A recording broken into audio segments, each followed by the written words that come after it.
Assalamualaikum warahmatullahi wabarakatuh. Saudara-saudara mahasiswa pasca sarjana yang saya hormati, selamat bertemu kembali kita pada pertemuan kedua filsafat ilmu, yang pada kesempatan ini kita akan membicarakan masalah karakteristik berpikir filsafat. Saudara-saudara, kalau kita bicara berpikir filsafat, itu Profesor Yuyun Surya Sumantri membagi atas 3 sifat dari karakteristik berpikir filsafat. Dan untuk itu sebelumnya saya ingatkan kembali kepada saudara-saudara untuk membaca buku referensi Profesor Yuyun Surya Sumantri tentang filsafat ilmu ini, supaya Anda lebih paham dan lebih menjiwai apa yang saya inginkan. Pesan saya dalam membaca buku itu, jangan sekali jadi. Sekali Anda belum paham apapun, saya yakin. Karena membaca filsafat tidak segampang membaca buku teks yang lain. Yang kedua, Anda baru memahami, belum mengerti. Ketiga, Anda baru mengerti setelah Anda membaca yang ketiga. Yang keempat, Anda baru tertawa. Nah, itu anehnya. Tertawa kenapa? Karena contoh-contohnya itu sangat mengena dan dekat sekali. Dan di situ kelebihan Profesor Yuyun. Nah, saya akan mengeksplor karakteristik berpikir filsafat ini. Saudara-saudara, berpikir filsafat yang pertama bersifat menyeluruh. Maksud menyeluruh di sini ialah bahwa dalam berpikir secara filsafat tidak hanya ingin melihat sesuatu apa adanya saja, tapi melihat hakikat dari yang dilihat itu. Contohnya begini, Anda memikirkan sesuatu, katakan melihat rel kereta api. Rel kereta api itu kalau Anda pandang sepintas kilas, dia akan ketemu dalam satu titik. Halusinasi optik namanya. Nah, kalau Anda tidak tertarik, tidak memiliki pengetahuan yang lain, ya sudah saja membiarkan itu seperti itu. Tapi kalau Anda berpikir menyeluruh secara filsafat, Anda akan bertanya, mana mungkin rel kereta api kok ketemu dalam satu titik? Ini mesti ada yang salah. Ternyata yang salah itu adalah pandangan mata kita. Berarti kita sudah mengaitkan itu, melihat itu dengan ilmu pengetahuan lain, ilmu biologi tentang mata dan lain sudut pandang dan lain sebagainya. Nah, ini menunjukkan bahwa kita menyeluruh berpikir itu, tidak hanya apa yang terlihat saja. Nah, kemudian yang berikutnya itu mendasar. Maksudnya kalau berpikir filsafat yang mendasar itu, kita tidak mudah percaya dengan apa yang kita lihat, dengan apa yang kita perhatikan. Enggak. Kita akan memandangnya itu,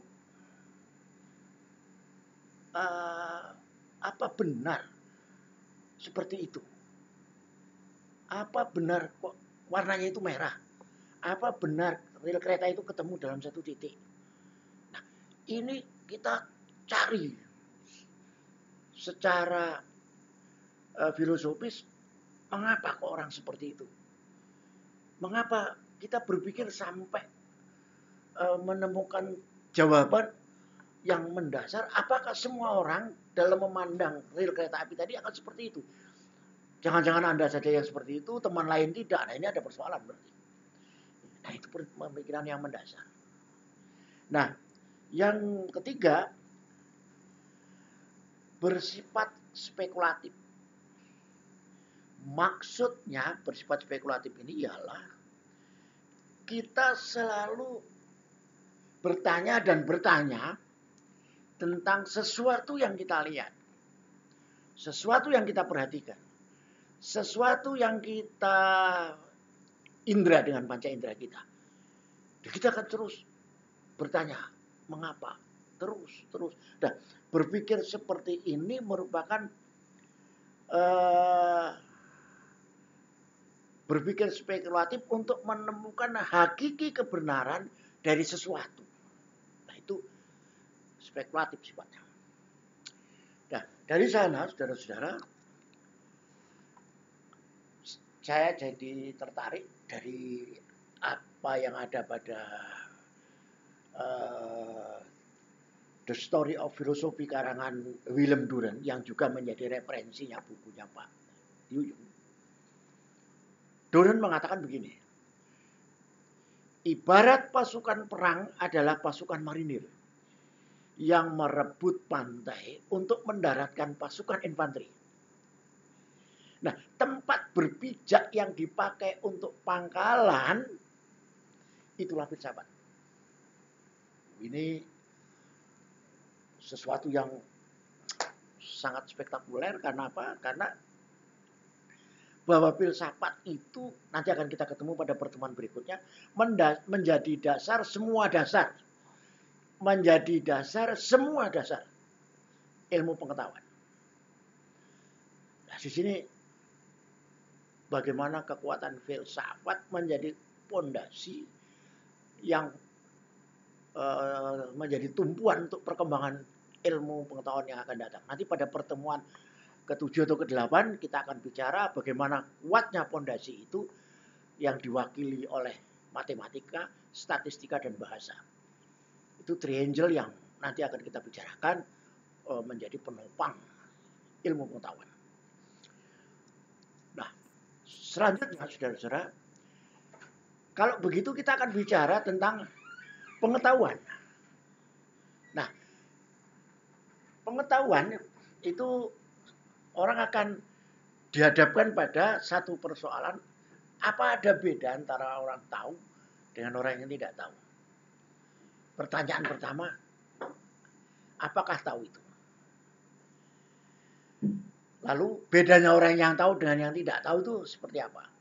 Nah, ini saya anjurkan saudara untuk membaca satu referensi tahu dan pengetahuan bukunya Pak Pujawiyatna. Itu bukunya tipis, kecil, dan harganya tidak menghabiskan sigaret Anda 2 batang. Tapi isinya menggemparkan dunia. Saya ingin menjelaskan apa tahu itu. Satu contoh, saudara-saudara, barangkali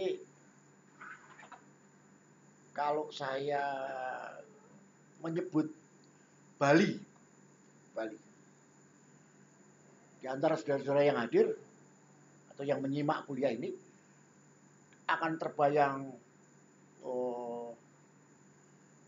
Pantai Kuta, tempat turis, atau Bandara Ngurah Rai, dan lain sebagainya.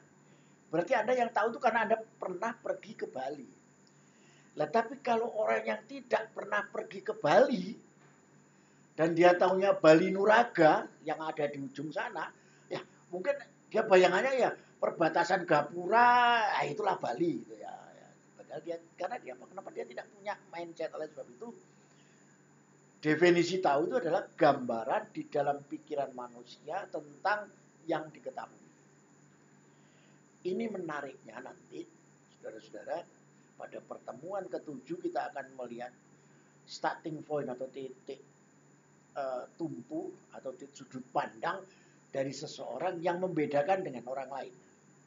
Nanti akan ketemu kita di sana. Tapi ini dasarnya dulu. Jadi tahu itu adalah gambaran di dalam pikiran manusia tentang yang diketahui. Ini kalau boleh saya mengatakan, saya mengambil contoh dari teman saya dulu, Dr. Supomo Kandar. Dia menjelaskan begini, selalu dalam kuliahnya, siapa yang pernah tahu dengan Julia Perez. Saya sendiri di sebelahnya nggak pernah tahu seperti apa Julia Perez karena saya tidak familiar dengan itu. Tapi mahasiswa pada waktu itu responsif sekali. Nah, ternyata pengetahuan yang disebutkan individu yang disebutkan oleh Dr. Supomo Kandar tadi diketahui oleh orang lain, tapi tidak diketahui oleh saya. Perkembangan berikut itu nanti, saudara-saudara, Anda akan ketemu dengan John and Harry. Ada jendela John and Harry. Itu ada 4 kuadran. Nanti akan kita ketemu di sana. Bagaimana perkembangan selanjutnya, itu di sana akan ketahuan. Salah satu contoh di 4 kuadran itu ialah kuadran pertama, orang tahu, dirinya tahu, orang lain tahu. Yang perbandingannya di kuadran 3, orang lain dan dirinya tidak tahu. Jadi sama-sama tidak tahu. Tapi yang di kuadran 2, penjelasannya nanti akan di pertemuan ke-7, tapi ini saya sebagai pengantarnya dulu. Di kuadran 2, dirinya tahu, orang lain tidak tahu. Jadi hanya dia yang tahu. Orang lain tidak tahu. Yaitu saya kira semua kita seperti itu. Kita semua punya sesuatu yang hanya kita yang tahu, orang lain tidak tahu. Bahkan jangan-jangan yang sudah berkeluarga, istrinya pun tidak tahu. Nah, ini berbanding terbalik dengan yang kuadran 3. Tadi kuadran 2, ini kuadran 3. Kuadran 3, dirinya tidak tahu, orang lain tahu. Nah, ini kalau bahasanya saya itu orang apes ini. Dirinya tidak tahu, orang lain tahu. Salah satu contoh, saudara-saudara, kalau Anda ketemu sama teman yang lupa menarik resleting, nah itu kan bingung Anda. Anda tahu, mau ngasih tahu gimana ya caranya. Nah, itu persoalan kecil sebenarnya. Tapi itulah 4 kuadran. Banyak contoh-contoh lain yang kita bisa tarik seperti itu. Nah, ini mendasari berikutnya bahwa kalau begitu ada sejumlah pengetahuan yang banyak sekali di dunia ini, dan kalau kita telusuri secara mendalam menggunakan pisaunya Pak Yuyun, ada sejumlah macam pengetahuan, yaitu yang pertama pengetahuan agama, kemudian pengetahuan filsafat, pengetahuan seni, pengetahuan biasa atau umum, pengetahuan ilmiah yang disebut ilmu. Nah, ini kita telusuri satu-satu sekarang. Apa itu pengetahuan? Apa itu ilmu? Ilmu adalah pengetahuan ilmiah. Apakah ada pengetahuan lain? Oh, ada. Ya, ada. Pengetahuan yang tidak ilmiah ada. Ya. Pengetahuan yang ilmiah dia dipandu atau terikat oleh sejumlah hal yang berkaitan dengan atau persyaratan-persyaratan tertentu yang mengikat sehingga dia menjadi yang disebut dengan pengetahuan ilmiah. Kemudian yang kedua, apakah ada pengetahuan lain? Ada yang tidak ilmiah. Contohnya begini,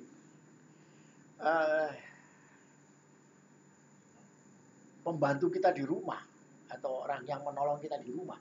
Mohon maaf, saya salah mengambil diksi. Orang yang membantu kita di rumah, kita tidak pernah ngasih tahu bahwa mau hujan, hari mendung, hujan, enggak.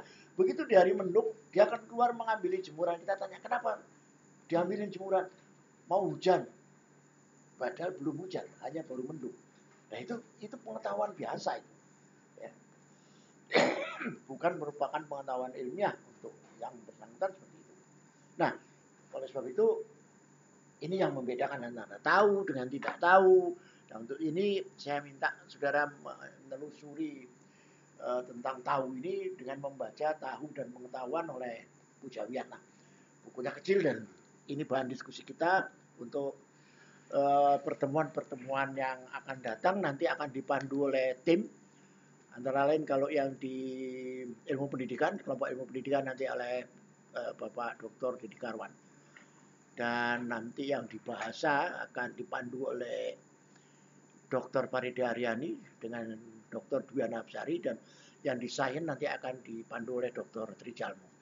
Nanti akan ada diskusi-diskusi tentang ini. Lalu kita berikut ke pengetahuan agama. Pengetahuan agama itu adalah pengetahuan yang didapat melalui wahyu. Nah, pengetahuan ini ditangkap manusia menggunakan iman. Jadi iman. Kalau ilmu itu berangkatnya dari keraguan, yang tadi. Kalau agama ini berangkatnya dari keyakinan. Pada kuliah pertama saya sudah menjelaskan satu contoh begini.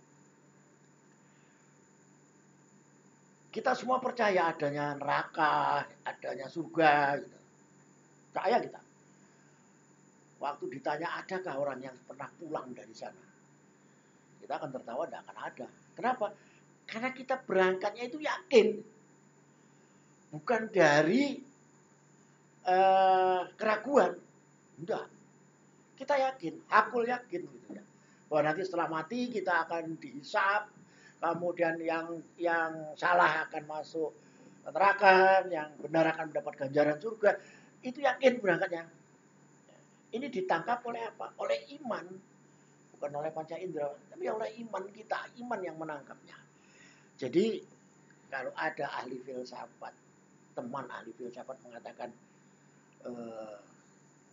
bahwa agama itu fiksi dan sebagainya, boleh-boleh saja, karena dia berangkat, dia masuk dari pintu jendela atau dari pintu yang lain, dia dari pintu pengetahuan, berangkatnya dari keraguan.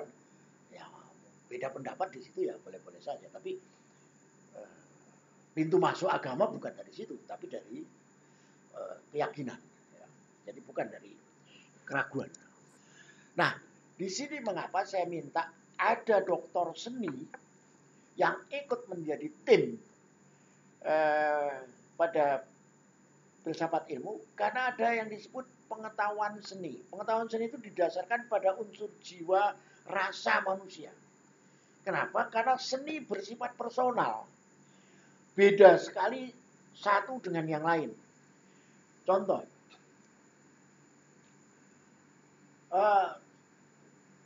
saudara yang orang Jawa mendengar katakanlah gending Jawa, Anda sudah jiwa atau rasa Anda akan terungkap dengan respon gending itu.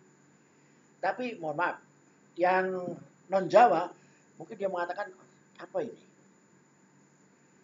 Contoh lain, orang Jawa nonton wayang, orang Batak nonton wayang, orang Bugis nonton wayang. Kalau Anda tanya satu-satu, karena rasanya berbeda, ya akan beda pendapatnya, kan personal sekali. Si Jawa bilang, bagus sekali lakonnya begini. Si orang Batak bilang, orang Jawa kurang kerjaan, itu kulit ya dibuat berantem. Orang Bugis bilang lagi, saya tidak tahu apa itu ceritanya. Nah, karena itu rasa, itu personal sifatnya. Nah, pengetahuan seni ini karena dia bersifat rasa dan dia personal, maka sering sekali dikatakan bahwa pengetahuan ini mendekati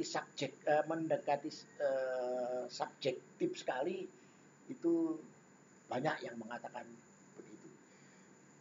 Tapi saudara-saudara, bukan berarti itu tidak punya pengetahuan. Ada satu contoh, kalau Anda perhatikan penampilan Didi Ninitowo. Didi Ninitowo itu multi peran. Mukanya dihias dengan wajah A, belakangnya dikasih topeng dengan wajah B. Beliau bisa menampilkan dua peran kontradiktif yang berbeda. Kalau Anda pernah nonton, bagaimana jiwa Ninitowo yang diperankan oleh Didi Ninitowo itu merasuk kepada rasa berkeseniannya begitu mendalam. Dan Anda bisa perhatikan, Anda bisa lihat melalui YouTube bagaimana diskusi-diskusi tentang peran Didi Ninitowo dalam mengembangkan pengetahuan seni ini. Nah, itu filsafatnya mendalam sekali. Ya. Nah, berikutnya, saudara-saudara, pengetahuan filsafat. Pengetahuan filsafat eh, pengetahuan ini didasari oleh pemikiran manusia, dasarnya logis dan rasional. Saya agak kesulitan menjelaskan pengertian logis dan rasional yang lebih membumi. Tapi begini, pengetahuan yang didasari pemikiran manusia yang logis dan rasional itu ingin memerdekakan, ingin menyatakan bahwa filsafat itu bukan berpikir bahasanya saya itu gerambiang ya kemana-mana, enggak. Tapi logis dan rasional itu berpikir filsafat. Jadi dia bisa diterima oleh akal dan sangat rasional. Salah satu contoh barangkali yang dekat dengan kita, pengetahuan filsafat itu pada waktu kita ingin menjelaskan hakikat manusia. Hakikat manusia dalam perjalanannya, semua manusia itu mengalami kelahiran, hidup, berkembang, mati. Semua manusia seperti itu. Rasional ini dan logis. Kenapa logis? Kalau manusia tidak ada kematian, barangkali bumi ini sudah penuh. Rasionalnya, kematian itu memang sesuatu yang harus dialami oleh semua yang hidup. Nah, ini adalah pengetahuan filsafat. Berbeda dengan pengetahuan biasa, adalah pengetahuan yang dipergunakan orang dalam kehidupan sehari-hari tanpa mengetahui seluk-beluk secara mendalam dan hubungan sebab akibat. Sementara kalau pengetahuan filsafat tadi, dia berpikir sebab akibat. Makanya dalam taranah berpikir di dasar berikutnya, nanti kita ketemu di pertemuan keempat, ada deduksi dan induksi. Berpikir dari umum ke khusus, dari khusus ke umum. Nah itu kolaborasi berpikir filsafat itu dan bersentuhan dengan pengetahuan biasa. Dan saya harapkan saudara bisa melacak yang saya jelaskan ini pada bukunya Prof. Yuyun tentang bagaimana beliau mengeksplor pengetahuan ini dengan bahasa yang memang agak advance ya, agak rumit gitu ya. Jadi tapi menarik itu. Nah, lalu bagaimana dengan pengetahuan ilmiah? Pengetahuan ilmiah yaitu pengetahuan yang memenuhi atau memiliki sifat-sifat ilmiah.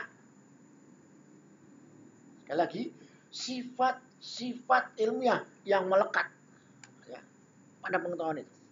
Puji Wiyatna jelas menjelaskan, dan ini dirujuk oleh banyak buku-buku terbitan setelah belakangan, bahwa ilmu pengetahuan itu harus objektif, maksudnya sasarannya jelas. Ini ilmu tentang apa? Jelas. Dia punya metode, punya caranya seperti apa? Sekali lagi, berikutnya sistematis, urut dan teratur. Kemudian paling penting lagi universal, kapan saja, oleh siapa saja, di mana saja, dia tetap seperti itu. Itu pengetahuan ilmiah. Dan ini kalau Anda nanti akan menulis tesis, apalagi disertasi, saudara-saudara yang program doktor, akan ditanyakan oleh promotor atau pembimbing, objek penelitian Anda ini apa? Itu, ini kakinya di sini. Metodenya pakai apa? Lalu ini kenapa kok tidak sistematis? Metode duluan, teorinya belakangan. Nah itu ada kesepakatan universal yang berlaku umum di kapan dan dimanapun.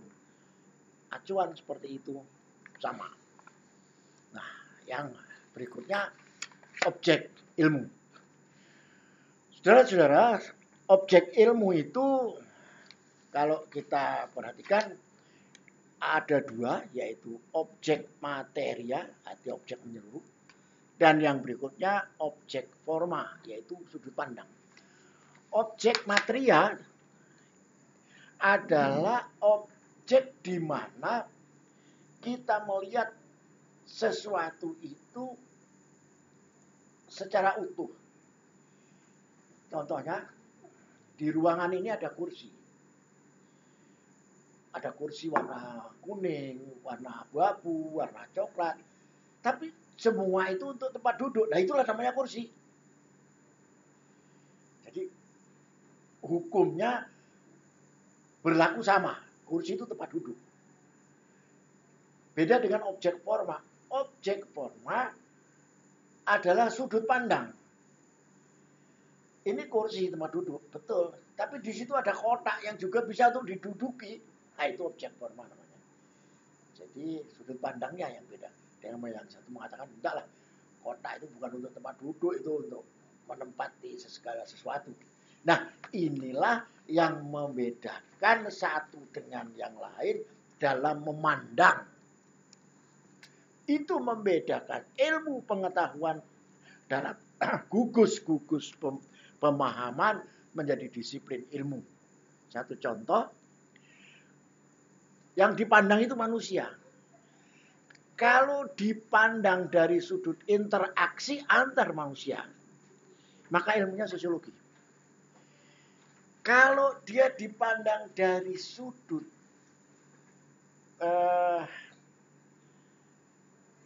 jual beli atau untung rugi, orang sudah tahu itu ekonomi. Tapi kalau dia dipandang dari sudut perilakunya, itu orang psikologi. Dan kalau dia dilihat pada waktu pemilihan kemarin, dia milih siapa ya? Itu dari sudut ilmu politik. Nah, makin banyak informasi terakhir saya mendapatkan, saya dapat dari media bahwa setiap hari dunia ini menemukan sub ilmu baru. Ya, nggak usah jauh-jauh, sekarang yang baru saja kita alami sekarang corona saja yang ingin membuat vaksin corona, hampir semua negara pengen maju ke depan. Tentu dengan gambaran valensi material yang berbeda satu dengan yang lain. Nah, itu boleh-boleh saja, itulah gambaran ilmu. Saya kira itu saudara-saudara pertemuan kita yang kedua ini. Dan tugas kedua pada saat ini adalah kami minta membuat gambar posisi keilmuan saudara di tengah dunia ilmu pengetahuan tanpa uraian apapun. Jadi gambar. Contoh, Anda orang PhD. Ini PhD. Ini manusianya di tengah. PhD apanya PhD yang dipandang untuk orang ini? Cara belajarnya, apanya. Di sini ada orang teknologi pembelajaran. Manusia dilihat dari teknologi pembelajaran. Itu apanya? Keterampilan, kemampuan apa, dan lain sebagainya. Dan seterusnya. Nah, Anda buat selembar saja.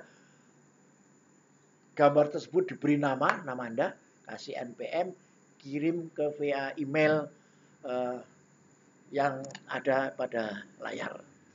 Saya kira itu, saudara-saudara, pertemuan kita yang kedua atau minggu kedua ini. Mudah-mudahan ini bermanfaat. Saya akhiri. Wassalamualaikum warahmatullahi wabarakatuh.